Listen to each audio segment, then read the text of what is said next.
In August of 1971, 24 ordinary college students walked into the basement of Stanford University's psychology department. They were healthy, carefully screened, and free of criminal records or mental illness. The plan was to run a 2-week simulation.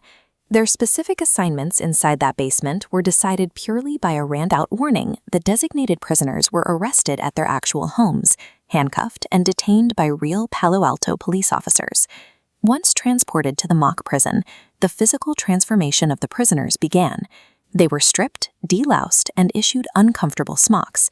Their names were erased from records and replaced with assigned ID numbers. The guards, meanwhile, were issued wooden batons, identical uniforms, and mirrored sunglasses. They received only one intentionally vague instruction from the researchers: maintain order. That 2-week timeline never materialized. The experiment collapsed and was permanently aborted after just 6 days. The creator didn't shut the simulation down due to a lack of activity. He pulled the plug because the participants rapidly devolved. Guards began exhibiting sadistic behavior, and prisoners suffered psychological distress. This leaves us with a difficult tension. The experiment appears to expose vulnerabilities in human behavior, but when we unearth its specific methodological flaws, we are forced to ask if we are looking at objective science or orchestrated compliance. To understand the breakdown, we have to examine the physical environment. Stanford's Jordan Hall basement was retrofitted into a mock prison, with laboratory rooms converted into barred cells and a dark closet acting as solitary confinement. This architecture supported 3 systemic pillars. First, deindividuation. The guards' mirrored sunglasses blocked eye contact, dissolving empathy and removing personal accountability. Second, dehumanization. The system stripped the prisoner's individuality, enforcing identical smocks and prominent ID numbers instead of names. Erasing human names lowers a crucial psychological barrier. When you remove the standard markers of personhood, it becomes significantly easier for one human being to inflict pain on another.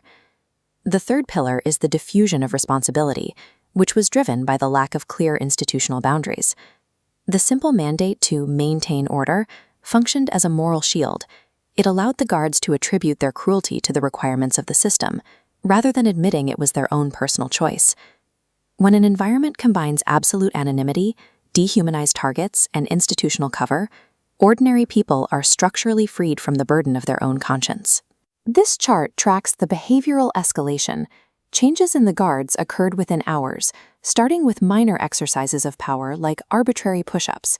These actions rapidly compounded into demands and deliberate humiliations, resulting in mattress confiscations and the refusal of bathroom breaks. By the second day, the prisoners rebelled against these conditions. They barricaded their cell doors, taunted the guards, and began ripping the numbers off their smocks. The guards crushed the rebellion with physical aggression. They deployed fire extinguishers, blasting freezing carbon dioxide at the doors to physically push the prisoners back and regain control. Following the physical suppression, the guards pivoted to calculated psychological tactics. They created a designated privilege cell to artificially reward certain prisoners with better food and living conditions. The strategic goal of this cell was manipulation. By constantly moving subjects in and out of the privilege cell at random, the guards induced paranoia and successfully fractured any remaining prisoner solidarity. With the prisoners isolated, the degradation worsened. The guards forced subjects to clean toilets with their bare hands and paraded them naked in front of one another. The psychological toll was immediate. Within 36 hours, prisoner 8612 suffered a complete psychological breakdown and had to be released from the study, demanding legal counsel and threatening a lawsuit. The original prisoners no longer behaved like volunteers who could leave. The environmental pressure overrode their baseline reality, absorbing them into the simulation in less than a week. Analyzing this breakdown requires turning our attention from the subjects to the creators. We must ask if these extreme behaviors were purely spontaneous or if they were structurally engineered. The fatal flaw of the experiment's design is the collapse of the objective scientific boundary. By appointing himself prison superintendent inside the mock institution, Zimbardo became an active node within the hierarchy, losing the objectivity required of a lead researcher. The extent of this interference was hidden for decades. In 2019, previously unreleased audio recordings revealed that researchers actively instructed the guards to behave more aggressively toward the prisoners.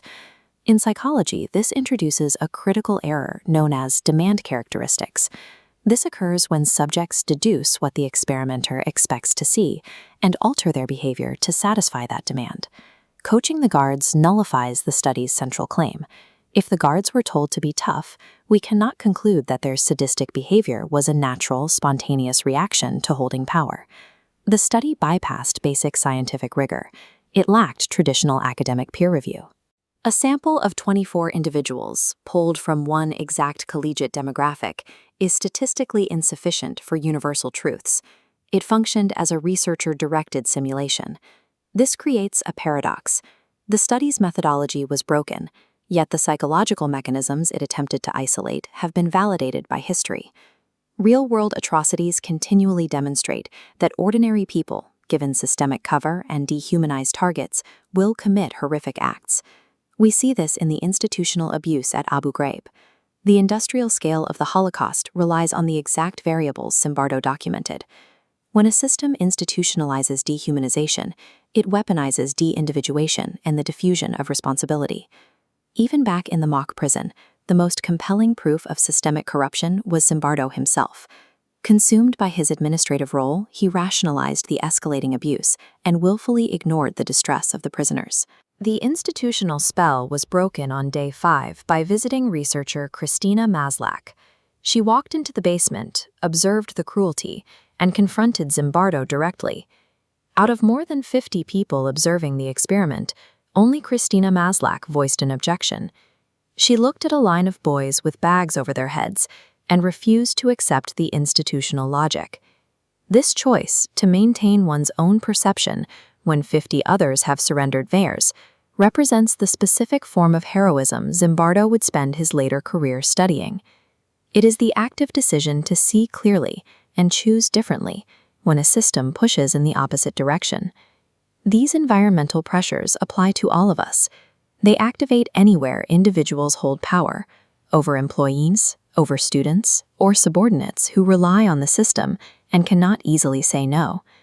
Resistance to systemic corruption requires an active, daily awareness of how roles and environments attempt to dictate behavior. Check the role before the role does it for you.